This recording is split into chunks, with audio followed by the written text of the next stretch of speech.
Sebelum video ini saya mulai, saya harus beritahukan bahwa video ini kolom komentarnya saya tutup.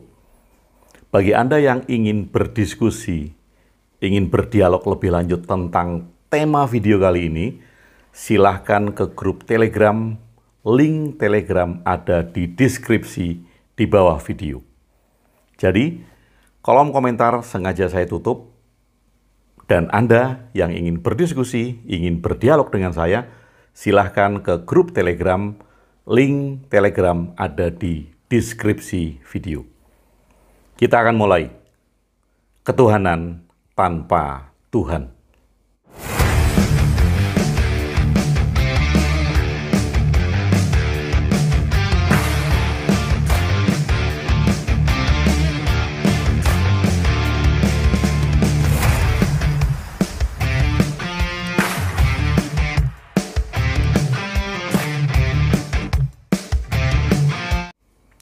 Sahabat Bahtera, kita mempunyai dua pandangan terhadap semua hal, yaitu pandangan objektif dan pandangan subjektif.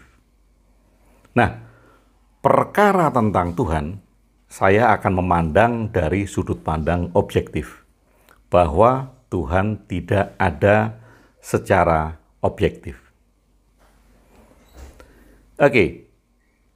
Video ini saya beri judul Ketuhanan tanpa Tuhan. Karena beberapa minggu atau bahkan bulan yang lalu, ketika saya menjelaskan tentang ketuhanan, sifat-sifat Tuhan yang akan kita implementasikan dalam hidup, kemudian ada yang bilang, loh, kalau ada sifat-sifat Tuhan harus ada Tuhan dong. Kalau kita bicara ketuhanan, ya Tuhan harus ada. Makanya kemudian ada ketuhanan karena ada Tuhan. Untuk menjawab itu dan untuk menjalankan sebuah pola pikir kita tentang Tuhan dan ketuhanan, maka saya buat video ini. Tujuannya bukan untuk meniadakan Tuhan. Sekali lagi, bagi sahabat-sahabat yang mendengar video ini tidak bertujuan untuk meniadakan Tuhan.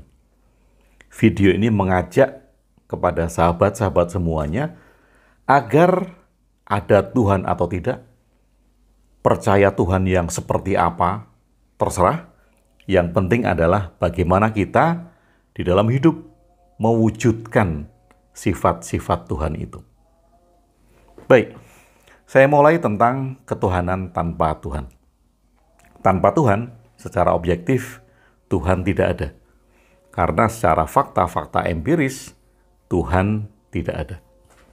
Orang boleh saja bilang bahwa, lo kan ada alam semesta, ada bumi seisinya, ada gunung. Bukankah itu sebagai tanda bahwa Tuhan ada? Kalau kemudian ditanya, mengapa itu tanda sebagai Tuhan ada? Loh, buktinya?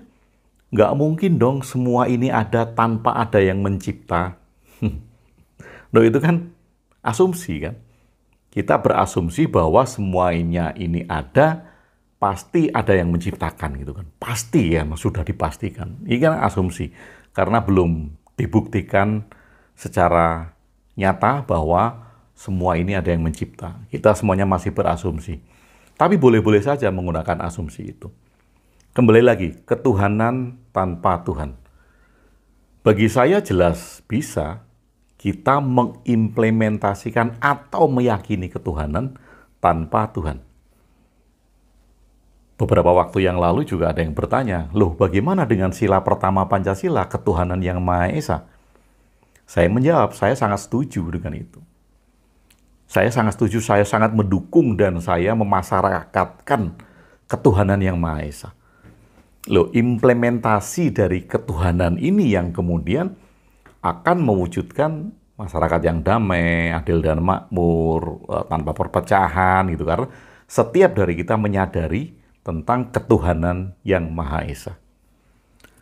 Lalu kemudian ada argumen, loh kalau gitu harus ada Tuhan dong untuk bisa mewujudkan ketuhanan. Karena tanpa ada Tuhan, ketuhanan ini nggak ada. Baik, Kita semuanya tentu tahu, saya akan menggunakan analogi ya, analogi tentang cerita superhero, supaya kita tahu semua. Dan superhero yang saya gunakan, yang sudah kita kenal semuanya, Superman. Suka menolong, baik hati, tanpa pamrih, karena menolong nggak dibayar juga nggak apa-apa. Superman. Oke, kita tahu semua dari film Superman. Nah, Superman ini ada secara nyata atau tidak? Tentu Anda menjawab, oh itu hanya ada di film. Itu adalah cerita fiktif atau karangan fiktif. Karena berasal dari komik, kemudian difilmkan gitu. Nah sekarang pertanyaan saya, bisa nggak kita menerapkan atau mengimplementasikan sifat-sifat baik dari Superman? Kita menolong tanpa pamrih, membantu orang, ringan tangan, bersifat kekeluargaan, tidak memusuhi gitu. Bisa nggak kita mengimplementasikan sifat-sifat Superman? Padahal Superman itu fiksi. Superman itu nggak nyata. Itu adalah tokoh karangan. Kemudian kita di dalam hidup sehari-hari ingin berbuat baik, dan kita mengimplementasikan, menerapkan sifat-sifat baiknya Superman. Bisa kan? Jelas bisa. Kan Superman nggak perlu nyata. Superman itu tidak perlu ada secara real. Tapi kita bisa mengimplementasikan itu, walaupun Superman itu adalah tokoh fiktif. Nah, kaitannya apa? Kaitannya adalah, dulu, karena kita mempunyai nenek moyang manusia ya, bukan hanya bangsa Indonesia, yang menginginkan hidup baik, kemudian ada sifat-sifat baik, maka ada sebuah cerita yang dibangun tentang Tuhan. Karena ada cerita yang dibangun tentang Tuhan yang mempunyai sifat-sifat baik, maka yang diperlukan dalam hidup adalah menerapkan sifat-sifat baik ini. Sifat-sifat baik ini yang kita kenal sebagai ketuhanan. Karena ketuhanan merupakan kata sifat. Nah, saat kita menerapkan sifat-sifat baik atau mengimplementasikan ketuhanan, maka seyogyanya, semestinya, ketuhanan bisa kita implementasikan tanpa Tuhan. Karena Tuhan hanya sebagai bentuk atau tokoh yang akan diambil sifat-sifat baiknya. Makanya kemudian kalau di Jawa ada manunggaling kawula Gusti atau jumbuing kawula Gusti. Nah, jumbuing kawula Gusti atau manunggaling kawula Gusti ini kan bukan berarti kita menjadi Tuhan. Sebuah metafora yang sangat mulia sekali di Jawa dengan istilah jumbuing kawula Gusti. Nah, menyatunya kita dengan Tuhan ditandai dengan kita menerapkan ketuhanan di dalam hidup. Jadi bila ada orang yang sudah menerapkan ketuhanan, dia sudah mengimplementasikan sifat-sifat Tuhan, maka itu bisa disebut sudah jumbuhing kawula Gusti atau manunggaling kawula Gusti. Jadi bila Anda ingin mendapatkan tingkat atau ilmu manunggaling kawula Gusti, jumbuhing kawula Gusti, nggak perlu puasa, nggak perlu bertapa, nggak perlu melakukan sesuatu yang berat-berat. Cukup terapkan sifat-sifat baik dalam hidup Anda yang mencerminkan sifat-sifat Tuhan. Maka Anda sudah menjadi Tuhan. Anda sudah jumbuhing kawula Gusti, Anda sudah manunggaling kawula Gusti. Karena sudah menerapkan ketuhanan di dalam hidup. Atau bahkan kemudian ketuhanan itu sudah mewarnai langkah Anda, sudah mewarnai hidup Anda. Jadi, bisa nggak menerapkan ketuhanan tanpa Tuhan? Jelas bisa. Kita tidak butuh Tuhan untuk menerapkan ketuhanan. Karena ketuhanan ini merupakan sifat yang berdiri sendiri, yang sebenarnya sifat-sifat inilah yang utama menjadi pola pikir dari nenek-nenek moyang manusia yang menginginkan hidup baik, yang menginginkan hidup itu saling tolong-menolong, saling kasih-mengasihi, saling membantu. Nah, kemudian dia harus menurunkan sifat-sifat itu dalam hidup yang diambil dari sebuah tokoh yang bernama Tuhan. Jadi bagi Anda sebetulnya, bagi kita, bagi Anda siapapun juga, kita nggak usah ribut tentang Tuhan ada atau tidak. Orang yang berpandangan Tuhan tidak ada, tetapi dia mengimplementasikan ketuhanan, hidupnya menjadi baik. Orang yang berpandangan Tuhan ada dan juga mengimplementasikan ketuhanan, hidup juga menjadi baik. Yang hidup menjadi tidak baik, yang hidup menjadi kacau dan menjadi permusuhan adalah ketika dia tidak percaya Tuhan dan dia tidak menerapkan ketuhanan dalam hidup. Yang dia percaya Tuhan, tapi dia tidak menerapkan ketuhanan di dalam hidup. Jadi, di dalam hidup kita, implementasi di dalam kehidupan sehari-hari, yang kita butuhkan adalah Tuhan atau ketuhanan. Untuk mewujudkan masyarakat damai, adil dan makmur, yang kita butuhkan adalah Tuhan atau ketuhanan.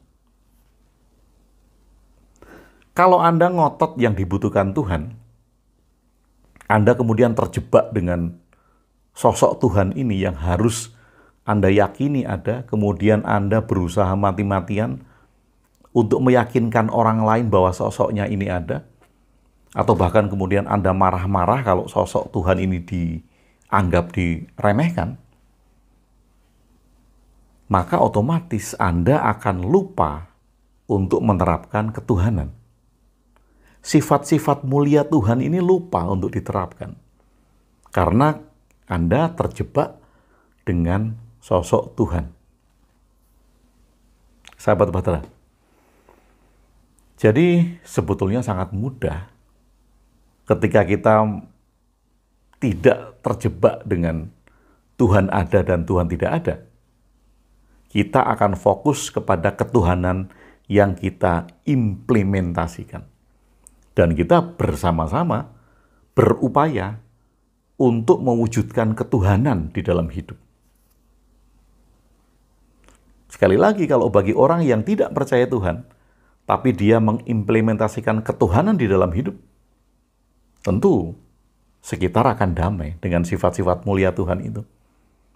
Bagi mereka yang percaya Tuhan dan juga mengimplementasikan ketuhanan dalam hidup, sekitar akan damai dengan sifat-sifat mulia Tuhan itu. Jadi yang jadi penting itu apa? Yang jadi penting dalam hidup kita itu apa? Apakah kita hanya akan sekedar ngotot bahwa Tuhan itu ada, kemudian kita lupa dengan ketuhanan?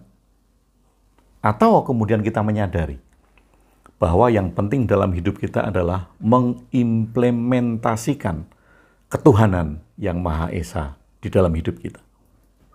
Mari kita lihat secara jernih, sehingga kita tidak terjebak dengan perdebatan itu.